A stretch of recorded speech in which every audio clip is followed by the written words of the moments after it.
So we'll begin the Chapter 2 material with the learning module introducing the concept of vectors, even though we already talked about them briefly in Chapter 1. In the big picture, you can kind of view Chapter 1 as providing us with the necessary physics to study statics, all those concepts of Newton's laws that we talked about, also providing you with kind of a look ahead of the initial classes that you'll take in a mechanical engineering curriculum, what's different about statics versus dynamics versus fluid mechanics, all of these sorts of things. Chapter 2 is going to provide us with the necessary mathematical tools in order to complete the course, particularly the study of vectors. So why vectors? Well, one thing that I want to mention is we were forced to kind of introduce the concept of a vector within Chapter 1 because forces are vectors. And when we wrote Newton's law of gravity, right, I had that actually defined as a vector. So I'm sure that everyone remembers or has seen in their physics courses, if you ask someone that maybe had this class 10 years ago, the one thing they know is that a vector is described by both a magnitude and a direction. And you can kind of think of a magnitude as being the amount or the amount of the physical quantity that we're describing, and the direction as defining the orientation of the physical quantity. So a vector is just kind of a mathematical object that puts both of those two pieces of information into a single quantity. Now, in order to kind of define why you need them, and I kind of think that the majority of you are probably at a point in your curriculum where you just, of course, we need vectors. But think that if I were to describe a scenario to you where I stood up and I walked 5 meters away, so about 15 feet away, and I ask you, okay, I told you that I went 5 meters away. Where did I end up at? Well, you can see me, you know where I started. But in order to know my endpoint, just having that single piece of information isn't going to be enough. I could be anywhere along a circle of 5 meters radius. If you think back to your physics class, when I'm actually describing kind of the difference between where I started and where I ended up, that's a physical quantity that's known as displacement. And displacement is a vector. And that's kind of emphasizing the key idea of a vector, which is they're reserved for physical quantities that can't be completely or unambiguously described by a single number. Graphically, vectors are easiest to represent using arrows. Now, you might think about why that is. So if I were to go over to my .cam, and I knew nothing about vectors, and someone, oh, sorry, that is not the .cam. We have way too many tabs open. I am ready for the weekend. That way I can work more and catch up a little bit more. But if you were showing this to someone maybe that was in elementary school and you said, draw an arrow, maybe they'll draw this arrow and maybe they'll draw this arrow and they could draw any arrow that they want. However, when they do it in their head, when they're actually planning what they're going to draw, they have to make kind of multiple decisions. The first of which is how long should this arrow be? Maybe someone would draw this arrow, maybe someone would draw this arrow, and clearly the lengths are different.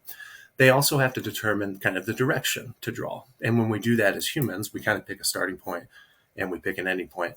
And that naturally describes the orientation of the arrow. So if you think about it, the natural kind of graphical properties of an arrow match up in a one-to-one sense to the physical properties of a vector. The arrow has a length. That's useful for representing the magnitude. The arrow has an orientation. That's useful for representing the actual direction. So I want to take this figure from the book and talk about it a little bit, just to provide some additional kind of notation. If you'll notice here, they've drawn an arrow corresponding to a vector. They've denoted specifically the point 0 and P, and they're calling this 0, or I should say an O, likely, the origin of the vector, sorry, it's relatively early again, as the tail of the vector. And the end of the vector that is at point P, they're defining as the head. Now, in your calculus course, you might have heard the head alternatively referred to as the tip, but in our book, they're going to talk about a vector going from the tail to the head. Another thing that I wanted to kind of draw to your attention is if I draw a line that extends through the vector, and the point of this line is not necessarily to encapsulate the magnitude of the vector, but rather kind of to just show its direction. That's known as the line of action of the vector. I can always take an angular displacement measurement between the line of action and some reference. Here it's just a horizontal axis to actually put a number on the orientation. So when you think about it, it's easy to describe the magnitude of the vector. If you have a drawing and you have an appropriate scale, you can say whatever quantity this is, just 1 unit for now. This vector is 1, 2, 3, 4 units in magnitude. However, to put a single number behind the orientation, the easiest way to do it in 2 dimensions is to measure angular displacement between the line of action and a reference axis. So I think that's all I wanted to say about that, other than if you notice above the drawing of the vector, they had the letter A in boldface. So we're all familiar with the fact that mathematically we routinely use letters as kind of variable denotations for mathematical quantities. So since those letters, if you think back to when you first saw them in algebra, 2x equals 4, usually they're used to just represent a single number. So we need a way to differentiate and tell someone that that symbol we're using here describes a vector. And one of the ways that we can do that is to write it in boldface. But since we can't write in boldface, we need a way that's easy to write kind of by hand. And the way that we will do that when I kind of write examples in the course is by placing an arrow above the quantity. So 2 ways to write a vector: boldface or arrow above the quantity. The 2 kind of defining characteristics of a vector: its magnitude and direction. Here is some notation that you might see me do in order to kind of write that mathematically. So the absolute values or the vertical bars around the vector are going to be used to denote the magnitude, and kind of this angle symbol will be used to denote the direction. And that's typically measured as an angular displacement from a reference to the line of action. The one thing that I kind of took this table from the book just to summarize, I don't want to elaborate too long. If you don't need a magnitude and direction to describe something, it's not a vector, it's a scalar. And there's fundamental differences between scalars and vectors. Both have value in terms of describing those kind of fundamental quantities of mechanics that we introduced in chapter 1. The one thing that I want to draw to your attention is both, your book just weirdly has the addition rule here, but all of the arithmetic of vectors has to be different, and it has to be consistent with what we physically know. If you think about, again, back to that idea of displacement, if I tell you, hey, I had a particle, and it undergoes a 1 meter displacement, and then from there it goes and undergoes a 2 meter displacement. Well, how far is it away from the actual kind of origin, or the tail, as the book defined it in the previous slide?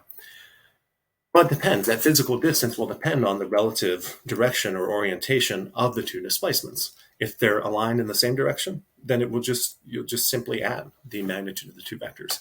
If they're opposing one another, right, the net displacement, its magnitude will be much smaller. So you need special addition rules that correspond to what we physically know to be true empirically about vectors.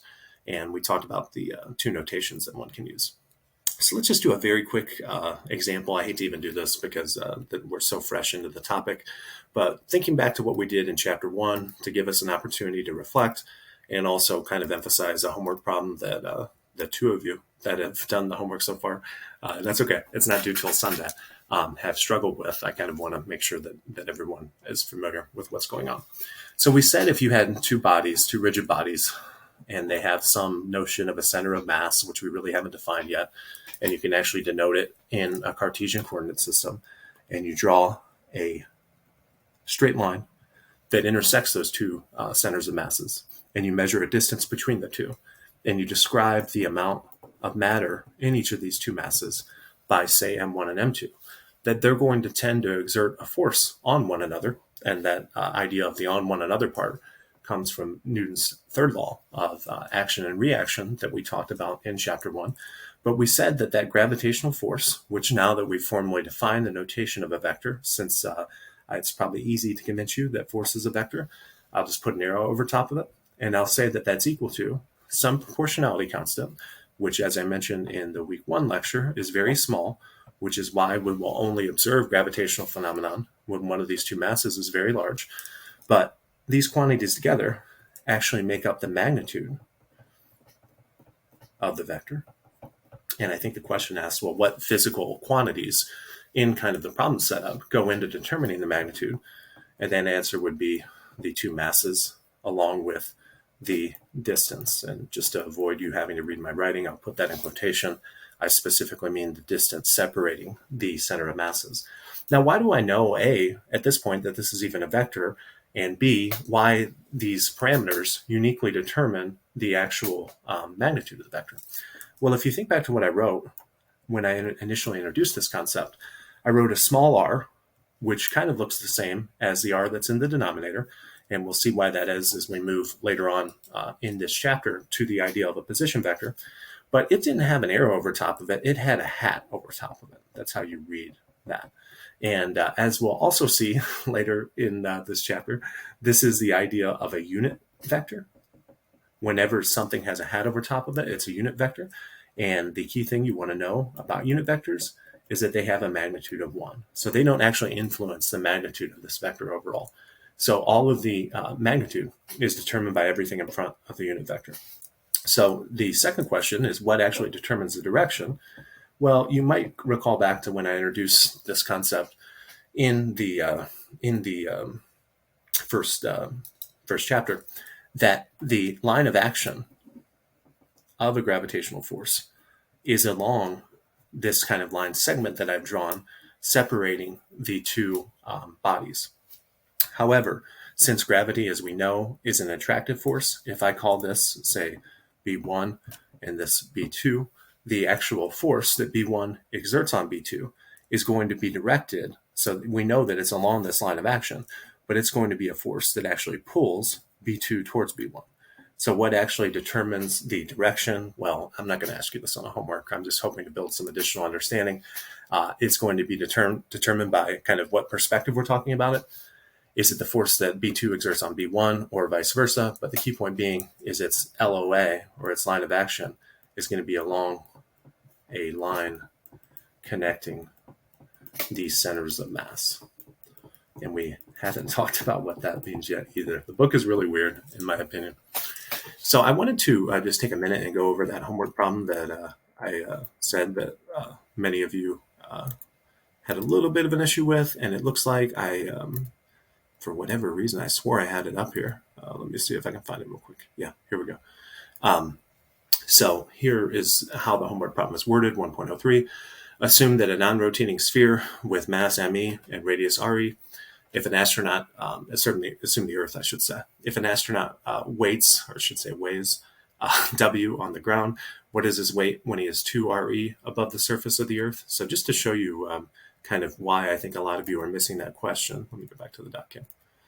So you got the Earth modeled as a sphere, which I'll draw in 2 dimensions, is just a circle.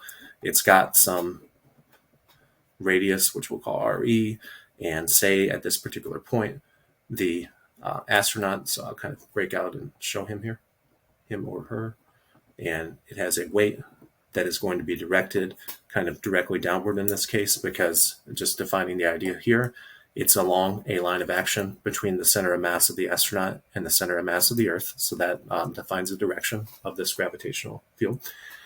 Now, what defines its magnitude? So if you think back to what they actually asked you in this question, they said, what happens if the weight, so we're given here at the Earth's surface,